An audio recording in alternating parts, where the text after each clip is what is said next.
important discussion that has been hosted by the women political leaders. This is a live discussion where we shall be talking about immunization. However, before we begin, kindly allow me to introduce past president, Ms. Kolinda Grabar-Kitarovic. She is the fourth president of the Republic of Croatia from 2015 to 2020.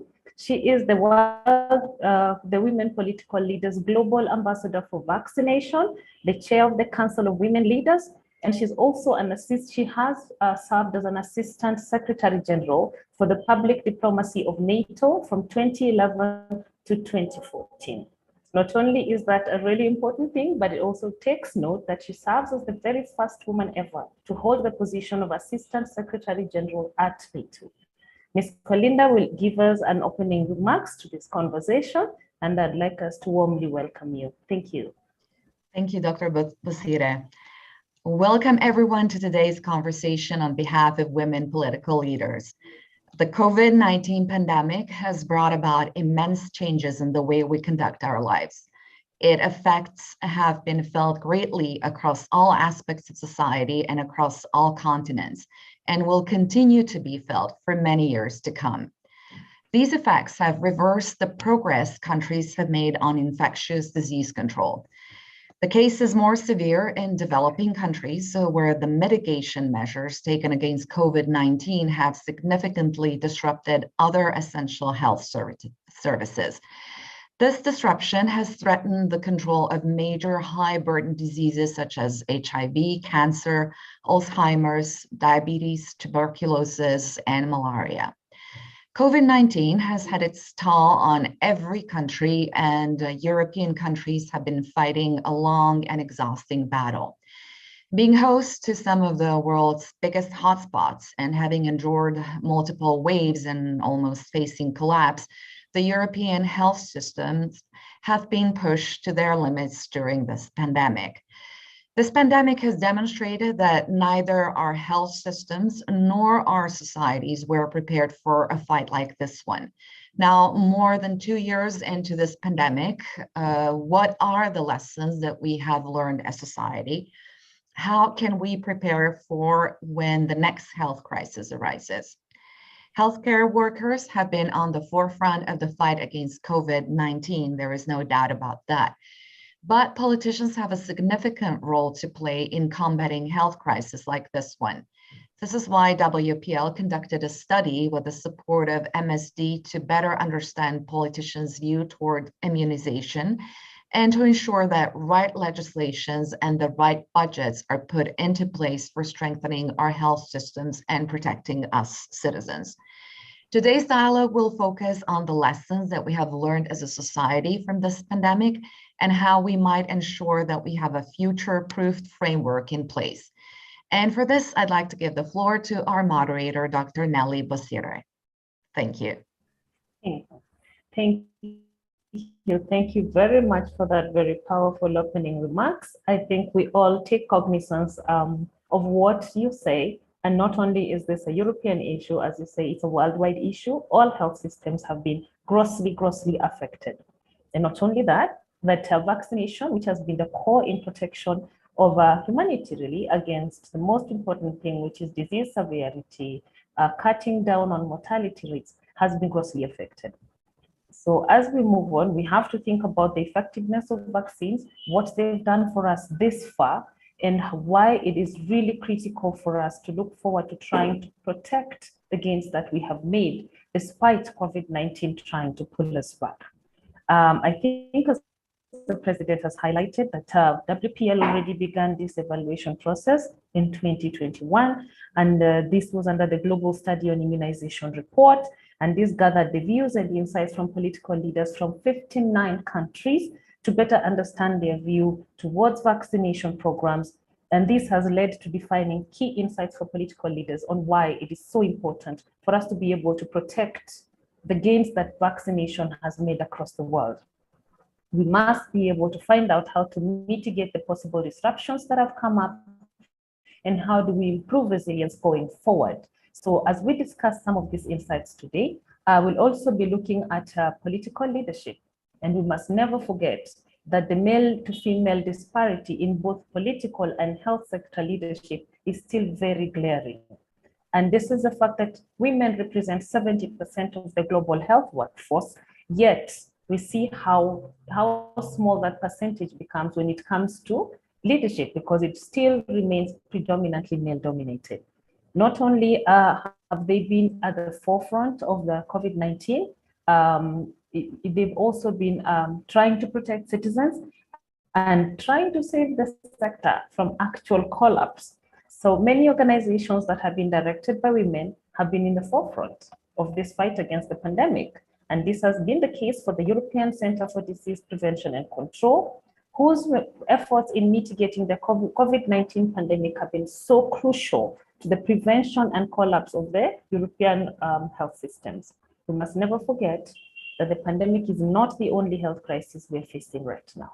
We must remember all other diseases that we have to deal with.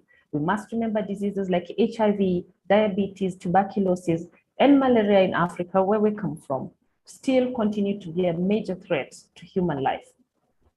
We're now paying a lot more attention to the mental health crisis across the world, and we know that the pandemic definitely made this a whole lot worse, and this is going to affect the containment of many diseases. And the research that has been ongoing, we know it has been grossly slowed down, especially in trying to find a cure for diseases like cancer and Alzheimer's. We also need to know that in the effort to finding a cure for cancer, there have been many obstacles that have come up, and the search of the COVID-19 vaccine particularly drained a lot of resources that would have been otherwise directed elsewhere. So we do know that vaccines not only prevent the spread of infectious diseases, they also prevent, there are clear targets that Europe's Beating Cancer Plan sets a path towards cancer vaccine, and towards the targets for the EU 27, and an ambition to prevent and eliminate cancer. So as you can see, the immunization programs are vital to keep society safe and healthy, and it's only through them that we can be able to achieve routine vaccination, data collection, and monitoring systems in place so that the future can be secure from pandemics that we are trying to prevent. So what else have we learned from this pandemic? Maybe to this end, I would like to invite the rest of the panelists so that we can be able to hear what their opinions are on this discussion. And I would like to have them introduce themselves. Maybe I would start with Nicolette. Good morning, good afternoon, good evening to everyone. Thank you for the introduction. I'm Nicoletta Luppi from MST Italy, and I'm also proud to speak on behalf, as I'm also a board member of Vaccine Europe. Fantastic. Welcome, Nicoletta. Let's have an introduction from Ms. Daphne. Hello, thank you. I'm Daphne Holt. I'm the chair of the Coalition for Life Course Immunisation, and also I'm on the editorial board of Vaccines Today. Thank you. I would also like to hear from Isabella. Yes, hello, my name is Isabel Beccaracci-Anding. I work at Paul-Ehrlich Institute, which is the German regulatory agency, which works for or with EMA. And I've been part of the Vaccines Working Party during the pandemic and the EMA Pandemic Task Force. Right now, I'm building a new unit for pandemic preparedness. Fantastic. I think our viewers should be pretty impressed that we do have fairly powerful panel, experts in their areas of practice, and they have a lot to share with us. So without further ado, I'll probably like to address the first question to all of us. And this would be that what lessons have we learned from the pandemic that can be applied to other current and future health challenges and crises? And how would then the immunization and vaccine programs benefit from these lessons? Maybe I would start with hearing from Isabella's perspective. Well, yes, I think we've learned what the power of vaccines is, how fast they can be developed, how fast actually the manufacturing was installed. We would have preferred it would have been faster, but I think what we learned is that a lot of things are feasible that we believed not to be feasible before the pandemic. Now, the other learning is that this was collaborative efforts and that closed borders didn't really help, and that it's something that really is important for all of us, because we can't travel, right, if we don't have everybody vaccinated around the world. So it's a lot about equitable access that we need to discuss. Fantastic. What would be your opinion, Nicoletta, on that? Thank you. Of course, I can only echo what Isabel just said. Maybe let me start from the Greek etymology of the word crisis. That means choice, assessment, and the COVID-19 pandemic outbreak urged all government to make difficult decisions for population health, facing challenges never experienced before, at least in the last decades. People died, hospitals were overwhelmed, and what we observed is a decreased BCR for routine vaccination. There was another dramatic consequence that we still need to recover from. But at the end of the day, the positive outcome was that the value of science was generally acknowledged and the need to invest in healthcare universally perceived. In my opinion, 4 are the lessons that we learned from this pandemic. Learning number 1, economic growth is dependent on population's health, because health is wealth. And prevention in particular is a real investment that needs sustained budget and long-term vision beyond any geopolitical or international disturbances. Second lesson, another learning is the power of collaboration at all levels, public, private, civil society, in order to coordinate response and ultimately deliver needed vaccines and therapeutics to a massive number of people. And learning number 3, digital technologies that were used like never before. A perfect illustration is the European COVID-19 certificate that was adopted last year in record time by the European institutions and deployed in an interoperable manner across Europe and beyond. And with this system, Europe set a global standard.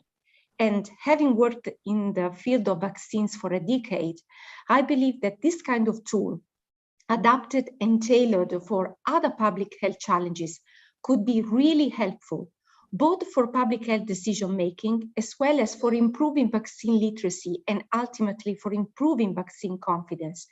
We know it is feasible. So let them build on the infrastructure and legislative framework put in place during the crisis to bring people closer to prevention and immunization, which is also the best investment a society can make.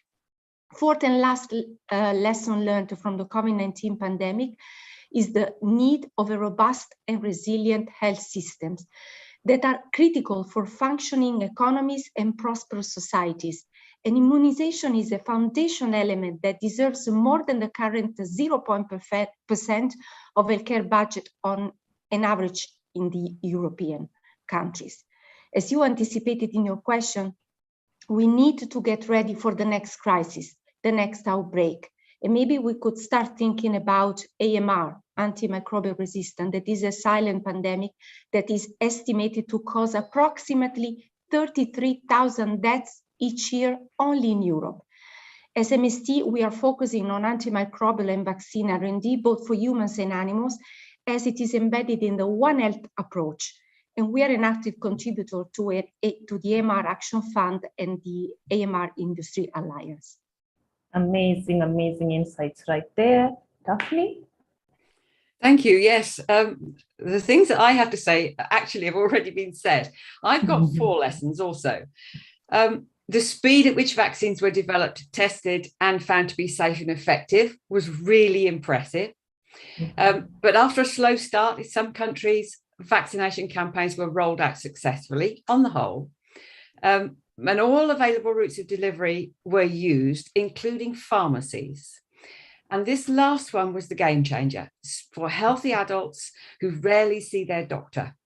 So lesson 1, we need increased availability. We've seen that in the COVID crisis. We need to carry that over into our routine vaccinations. The development of systems for booking appointments at vaccine centres and other outlets was important for the same group of people. That's adults trying to get access. And as already been mentioned, Infrastructure has been key to COVID-19 vaccination campaigns. 21 European countries, I believe, now have immunisation information systems, and 23 have cold chain infrastructure. And these improvements have implications for the immunisation of populations beyond children and into all ages and stages of life, which is an important issue that CLCI is concerned with. So lesson 2, increased use of technology. And actually my next point, it also overlaps with that. Communication methodologies have improved. Here in France, much use has been made of the television, for example, as well as internet and mobile technology. And once again, this has opened up access, because it's not much use investing in prevention if people are not made aware of the dangers of infectious diseases and the ways of preventing them. So that's lesson 3. Increased communication is so important. And the 4th point, actually, which everything else depends upon. Most countries were underprepared for this that we have just faced over the past 2 years, which has already been said. And in fact, since the economic crisis in Europe and globally in 2007, 2008, health budgets, if not cut, have not been increased. And this has had profound implications both on the crisis that we are facing at the moment, because it's not over, and on future challenges. And this crisis has shown us that more and continuing investment in prevention and vaccination is needed. COVID-related service interruptions have compounded already suboptimal vaccine uptake. And this we have to address. We must address this with increased investment across the board. And that's my major point. We must have increased investment. All investment that we've had thus far for COVID, it must keep going, because when the next crisis comes, we must be better prepared than we were for this one. Amazing. As we can see, we are off to a very powerful start right there with all of our panelists. I would invite our listeners out there, please engage us in our chat box so that we can be able to get your comments as they come in. I would also like to let us know that we are on broadcast right now, live broadcast across the WPL social media accounts. And we are looking for an amazing level of participation right there. I think maybe I would like to point out to the next question. I'd like to maybe direct this to Isabel. And this is really just looking at the ECDC's mandate as part of the 2020 EU Health Union proposal. It aims to strengthen the EU's health security framework and to reinforce the crisis preparedness and response role of the key EU agencies. So how can then the health systems in the EU develop successful real-time epidemiological surveillance to ensure that the vaccination program monitoring, such as what is being done for COVID-19, is not something we are dropping once the crisis is over? So I think it's a very important question, something really future-oriented, because what we've seen so far, epidemiology is often retrospective. And what we really need is what you called real-time monitoring. So we need to understand very early on what the threats are. We need epidemiology to actually define the needs, the clinical needs, the need for vaccines for therapeutics. Without that, there is no research. Without that, there is no development. And so I think that we've done good in digitalization, but we could have done better. And I think it's not visionary with the tools that we have available today to think about how we could do this. It's not about knowing exactly who was vaccinated and looking into people's private lives.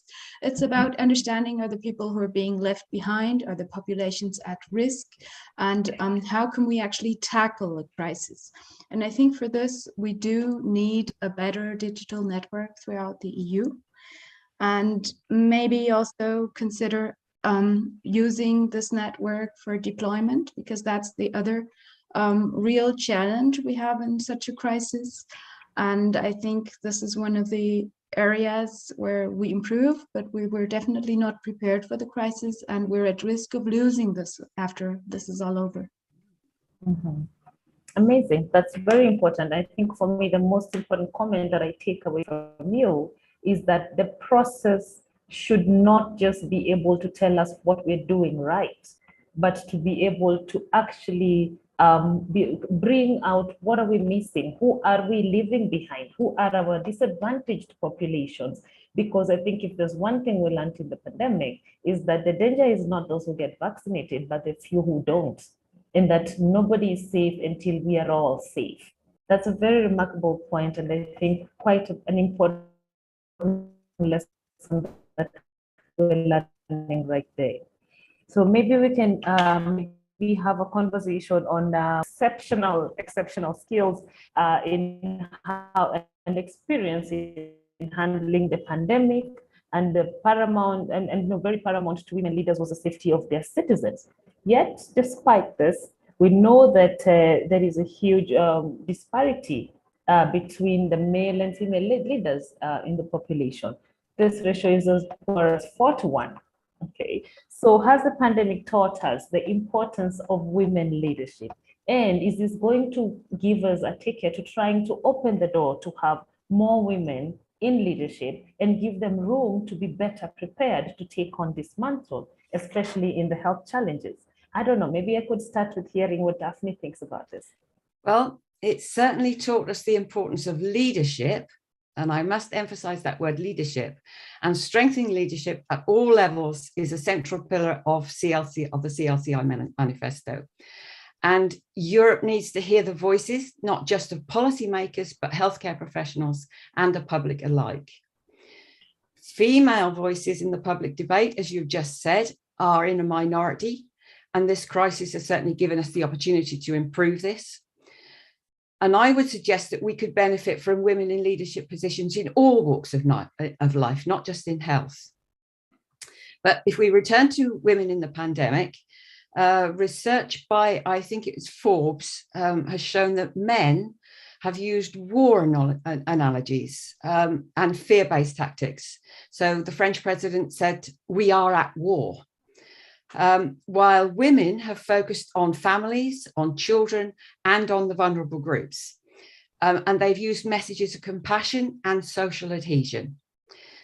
They've also distinguished themselves in the business sphere during this time, rating higher in competencies valued in a crisis, such as taking the initiative, being resilient, developing themselves and their teams, and showing integrity. Don't forget that point, integrity. Women leaders are perceived as being more compassionate, empathetic, and able to work out compromises. Now I can hear the audience shouting, but they're gender stereotypes. Well, they are. But if one adds the ability to listen and to value the opinions of others, which any woman who's raised a family will know is essential, then one has all the attributes that make up an effective leadership style. So not only do we need more women at the top in all sectors, politics, health, business, the media, and I'll just say that some of the best war reporters around at the moment are women. We need a more caring style from both men and women. But really, has it taken a pandemic to understand this? We should be teaching this to the girls in schools. We should be teaching them self-confidence, speaking out for what they believe is right, and not being told by others what they can and can't do in the world of work. This is advice that's often built on outmoded concepts, and we should not be giving them such low expectations. We really have to tackle this right from the beginning, right from the bottom, by starting in school. That's amazing. I couldn't have put it any better. Nicoletta. I fully agree with you, and I'm very happy that this session is being recorded, because I would like also to find a way to, because it has been really music to my ears, and all young women should listen also to these beautiful words, and not only women.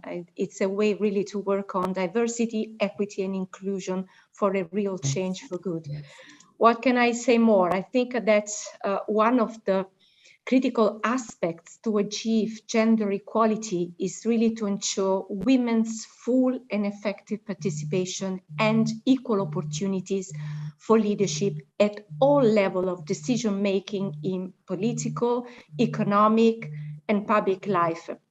A few months after the global pandemic, the global pandemic was declared by WHO, Mrs. Mlambo-Ngcuka, Executive Director of United Nations Women, and Mrs. Dali, EU Commissioner for Equality, they both wrote that we must transform how public health decisions are taken. And while women deliver the bulk of healthcare services, in 2019, as you were already saying, around 72% of executive leaders in global health were men. So building back better means bringing women right into decision-making and making the structural changes, including in the care system, that intentionally enable this. It is feasible. Once again, it is possible. And after more than 2 years of pandemic, female leaders, I think, are demonstrating empathy, fully agree, but also a strong commitment, collaboration, and sense of urgency in managing the crisis. In Europe, for the very first time, 2 women were elected as President of the European Commission, Ursula von der Leyen, and President of the European Parliament, Roberta Metsola.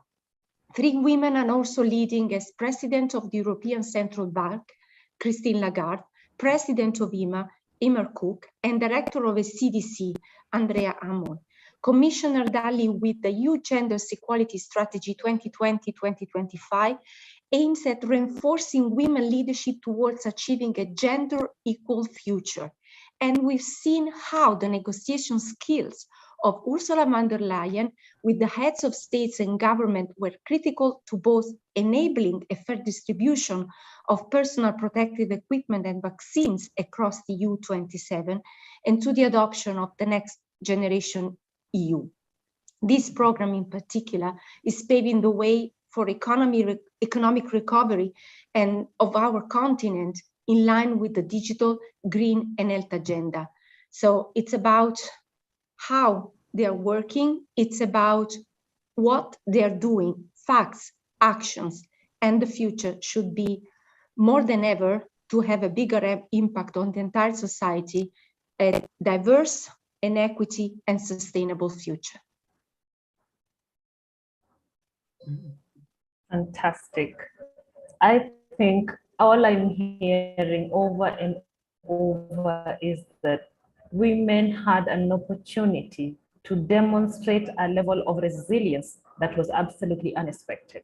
And nothing could be more important because the pandemic was not here for a month, the pandemic was not here for a week, the pandemic has been 2 years and we're still counting. And nothing could be more important than women leadership that has demonstrated that it outlasts this. And that's probably what we need to be paying a lot more attention to. We are in a marathon when it comes to healthcare, when it comes to leadership. Why not open the door a little wider for a lot more people to come in who have the capacity to make sure that we are here for the long haul and that we're not giving up and that we're building resilient systems that are more responsive to the populations that we serve. That is definitely something to celebrate, and I would like to happily acknowledge the presence of Ms. Colinda in the room as one of the women leaders at very high level who has also been able to live up to that, the description of what women leadership looks like. So I would like to maybe bring in Isabel, and I would just like to hear from you. On the study on immunization, the WPL Global Study on Immunization gives recommendation of improving data systems to monitor vaccine administration, identify populations at high risk of vaccine preventable diseases, and to support catch-up vaccination efforts. So how can the ECDC data then help member states to conduct future European-wide vaccination programs? So I think the important thing is that ECDC can't do it on its own, and that it does require coordination of the member states and an idea on how to bring together all the data that we need.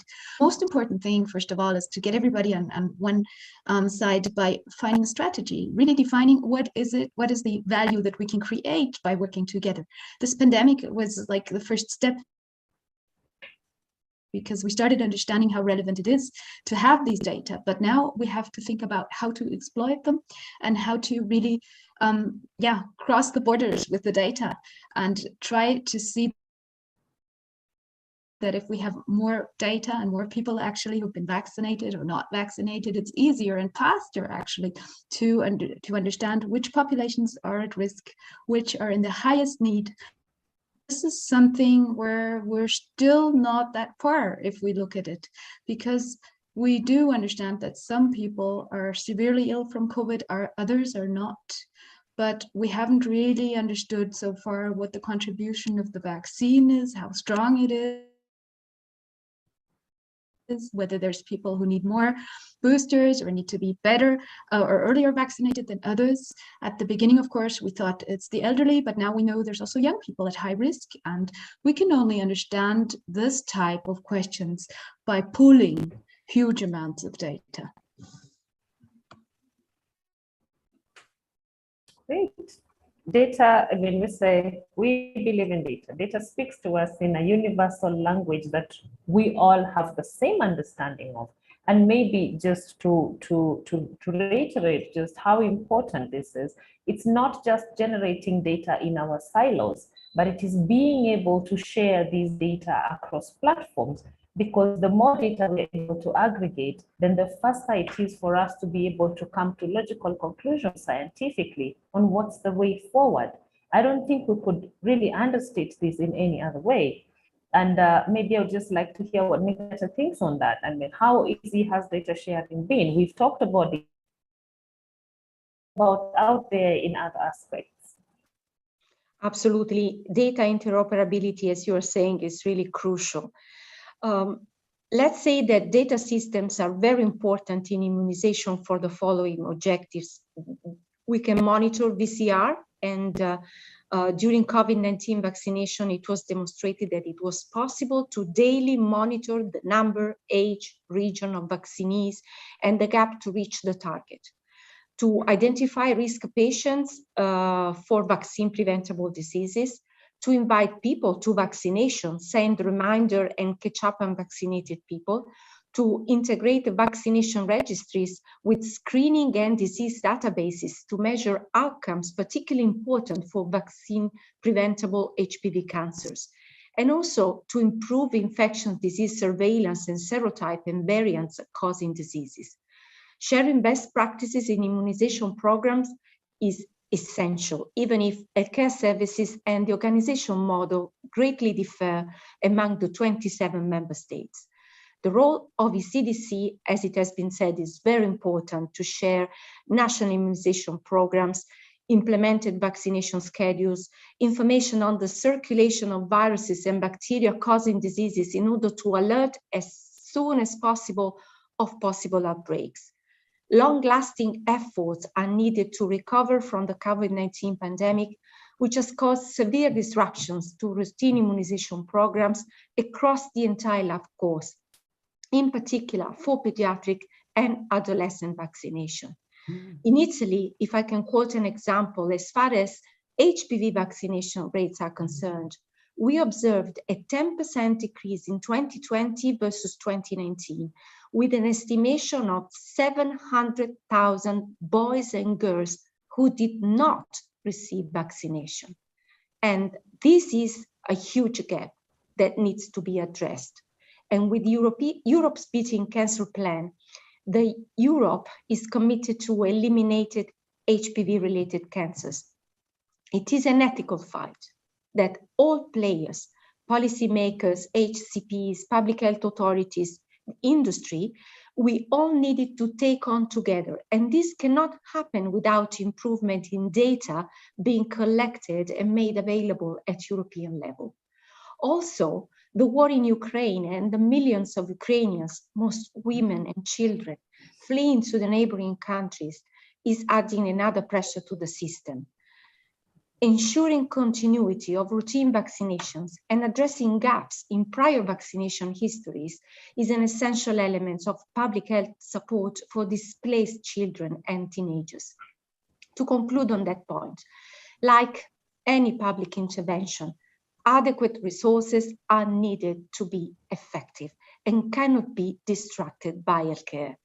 An interesting trend seen first with the COVID-19 pandemic and now with the Ukrainian refugee crisis is the new role of the EU's budget in health through the mobilization of various funding instruments to support national initiatives like Next Generation EU, EU for Health, or the Cohesion Fund. And the recent statement by a number of countries from Central and Eastern Europe calling for a EU-dedicated fund to cover healthcare costs for Ukrainian refugees goes in the same direction. Amazing. I think that just basically sums it up. It couldn't be any clearer. We cannot function without data. We cannot plan for crisis when we do not know what to expect. We cannot effectively advocate for increasing funding for healthcare when we do not have statistics that tell us the why. And I think this is what we're talking about. We have crisis after crisis. We had the HIV pandemic starting in the late 80s through the 90s, and we collected enough data to inform a lot on treatment. But we still have gaps on saying how hard did it really hit us, for instance, when we look at, let's say, opportunistic infections. We had ARVs come in, we had the control of opportunistic infections, but we kind of failed to take the opportunity to capture just how detrimental are they, how bad is their contribution to mortality and morbidity. So it means that should we have another crisis where we expect these diseases to make a reemergence all over again, we really don't have enough data to make us have quick decision making. And I'm hoping that we will not lose that in the ongoing pandemic. We have done well to collect data for COVID, but we have seen what we could do even better. Now we're looking at what is going on in the Ukrainian crisis, and we can see that, oh, we thought we were ready. Maybe we are just not as ready as we imagined, and we may have to put a little bit more effort. So maybe just to hear from Daphne, where do you think we may need to plug in a little better? Looking at the crisis as they metamorphosize and come in all different forms. I think this point about Ukraine and the refugees, it's not spoken about in any great detail. This is the first time I've really heard it talked about. Europe and the rest of the world is sending a great deal of funds and equipment into the war zone, which they should be doing, absolutely. But we should also be thinking about what's coming out, how we can help those people that are coming out. We've forgotten about vaccination, essentially. We've forgotten about the healthcare needs that these women and children require. We could always also look on a kind of selfish point that we need to protect other populations too. So it must be talked about. We must fund it, and I think this has already been said. We must have the increased funding to be able to do this, and the European Union. And other funding organizations, other funding systems need to be brought into play to deal with this, or to help to deal with this, because it is just, otherwise we're going to have yet another crisis, a crisis of our own making almost, if we don't consider this. Absolutely, absolutely. And maybe that would be important for us to look at, so packaging all the information that we may have shared here today, putting all this together. Maybe how do we, if I would ask, do we feel the resources that we put in to fight the COVID pandemic were most effectively put to use? Are there places that we could have done a bit better? And maybe I would want to look at this maybe from Nicoletta first, just to hear, especially in terms of communication. A lot went into researching and coming up with a COVID-19 vaccines that we have today. However, we saw the struggles with the uptake initially. And then maybe for you, I would just like to say lessons learned from that.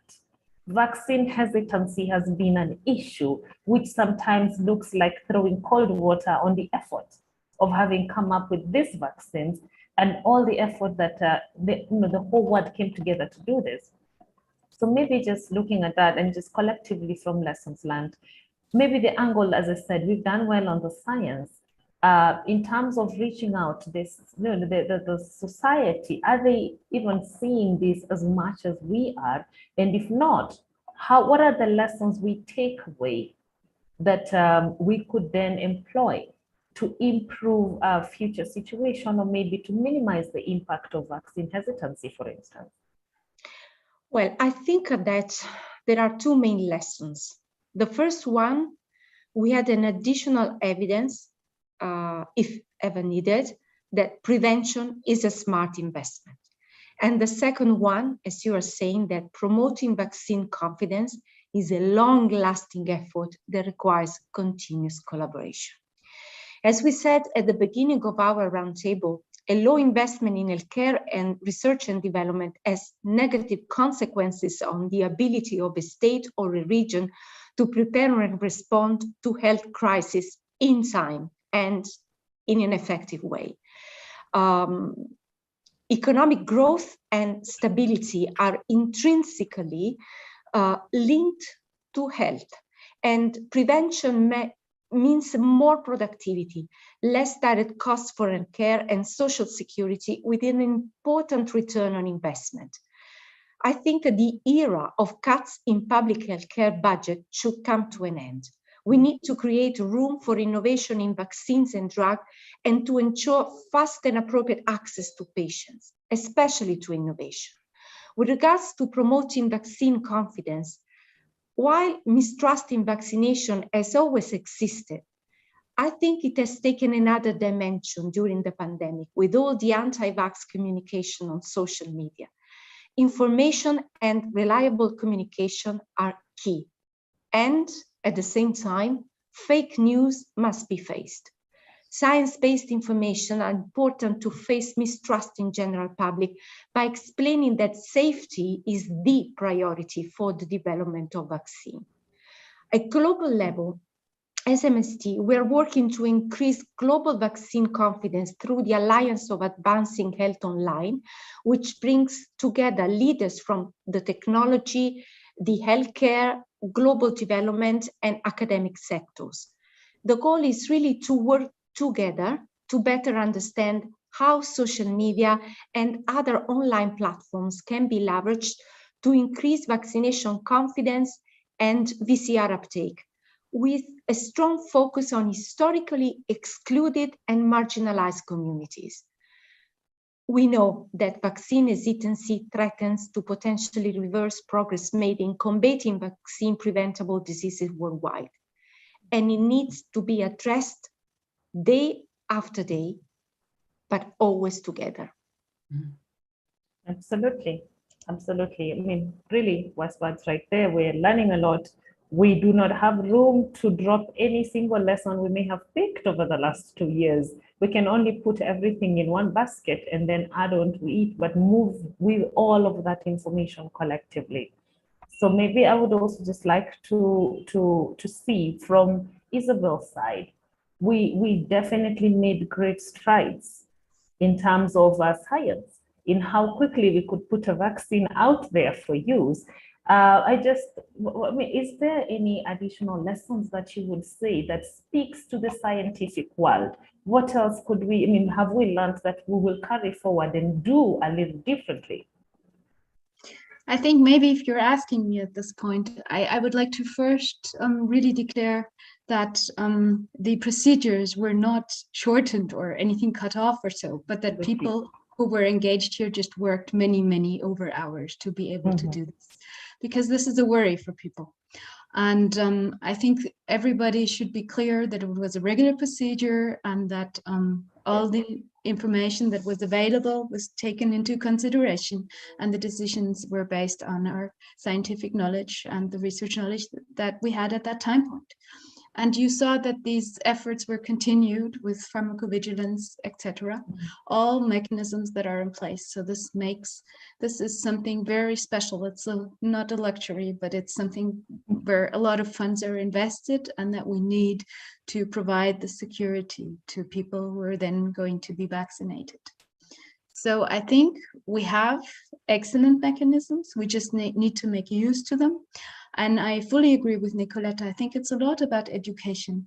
And it's a unique opportunity now because everybody, really, literally everybody up to the children, they have all been involved and engaged in vaccination. They have heard how this works.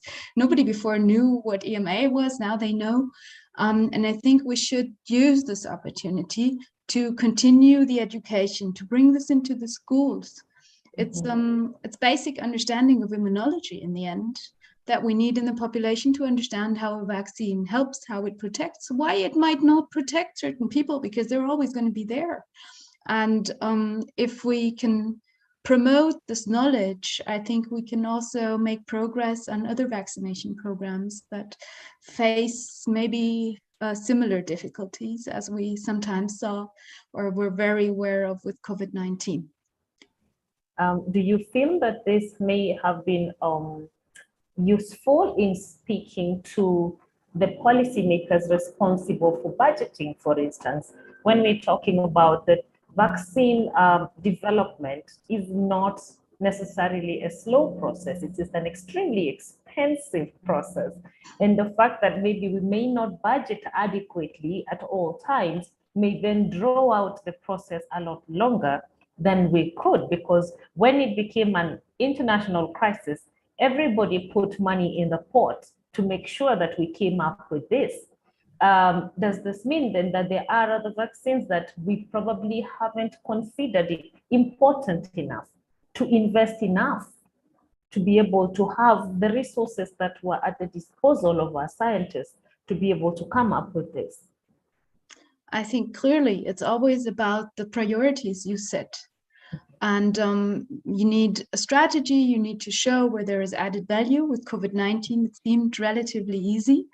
And everybody wanted to get out of the crisis. With other diseases, it's not that clear.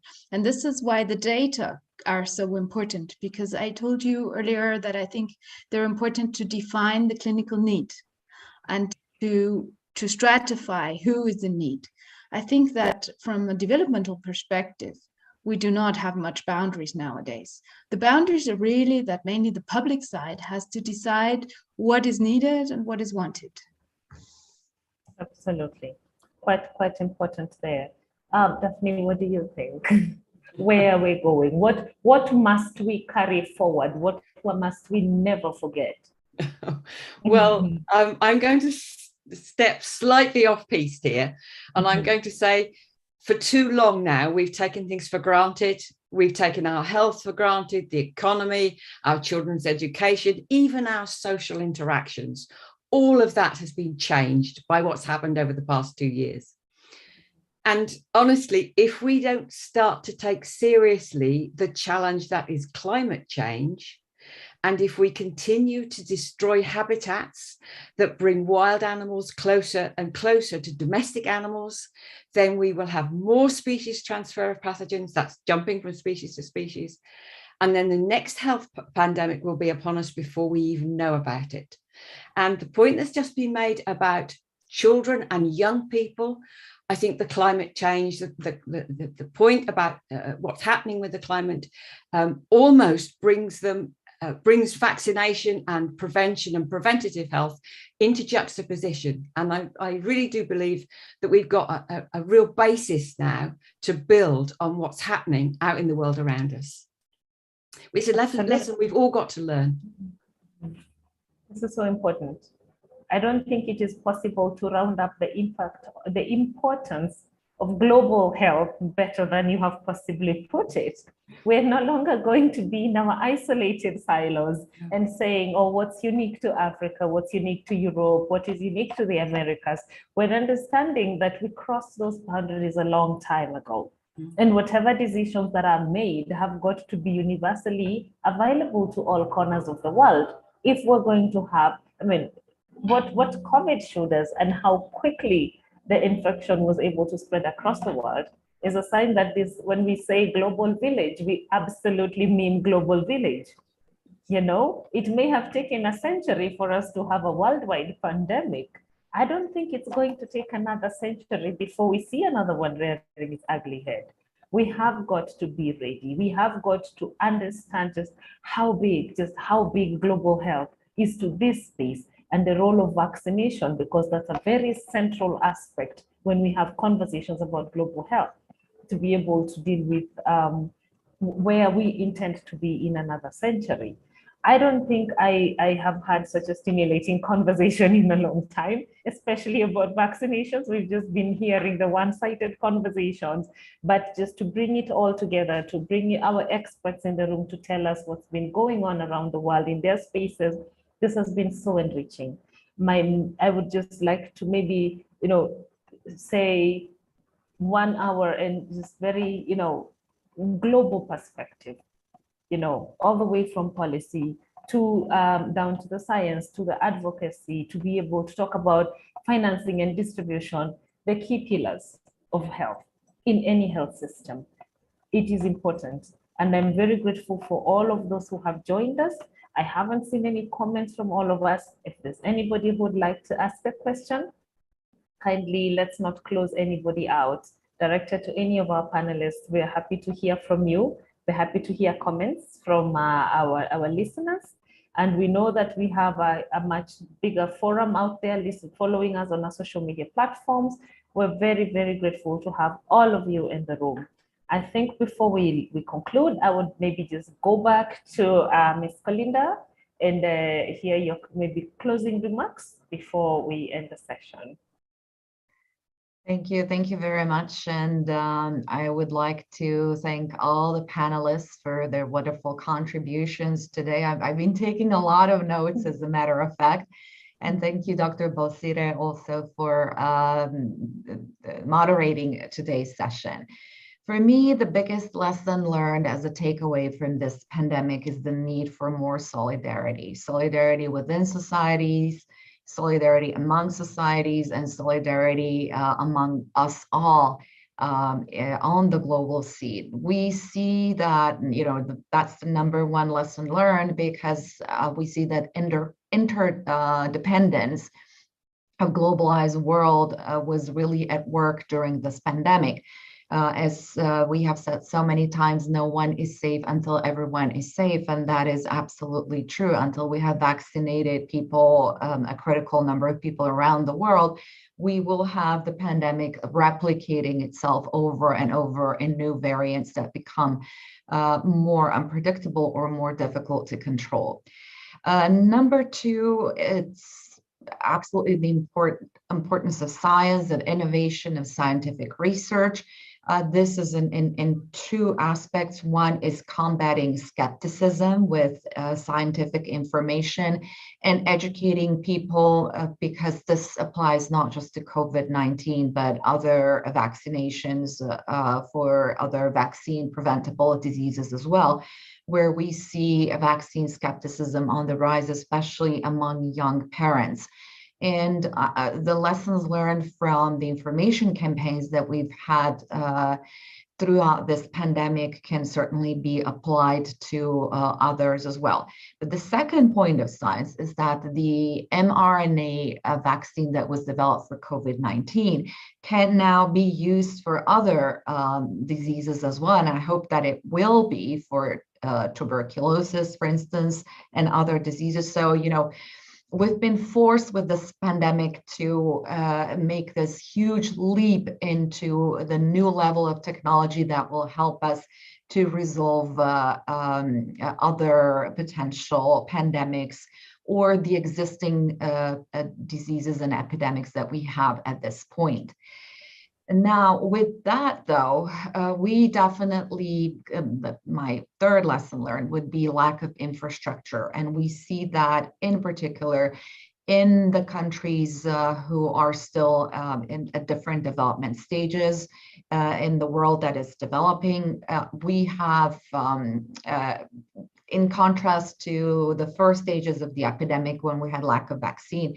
Now we have enough vaccine. However, the problem is the last mile, with the donors being able to implement that in parts of Africa in particular, and in other regions who are developing in the world, because we need infrastructure. So this is, we need to build that infrastructure for storage, for production facilities as well of vaccines to make it cheaper and more deliverable. And we definitely need education of local workers who will administer these new types of vaccines. And we need, as we cannot underline more, information tracking of who has been vaccinated, where we are, what we need to do more, etc.